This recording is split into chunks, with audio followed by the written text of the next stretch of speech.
বাংলাদেশে পরকীয়ার তুফান চলতেছে, তুফান। শুধু এই কারণে হুজুররা যতই কারণ বলুক, আমার কাছে টুকাইতে টুকাইতে কারণ বাহির করছি এইটাই। এই জন্য পরকীয়া বেশি। যুবতীরা এখন কুড়িতেই বুড়ি হয়ে যেতেছে, তো পুরুষ পরকীয়া করবে না তো কি করবে? একাধিক বিয়ার প্রচলন তো আমাদের দেশে নাই, তো করবোটা কি? আর এই যুবকরাও তো ইন্টারনেট ঘাটতে ঘাটতে বুড়া হয়ে যেতেছে।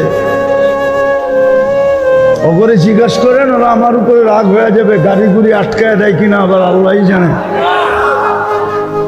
হ্যাঁ, ওরা ইন্টারনেট ঘাটতে ঘাটতে বুড়া হয়ে যেতেছে। প্রমাণ দিব দুই একটা, তিনটা চারটা মিলা দেখে, আর একটা আরেকটা রেখে দেখছো মালটা কিরকম।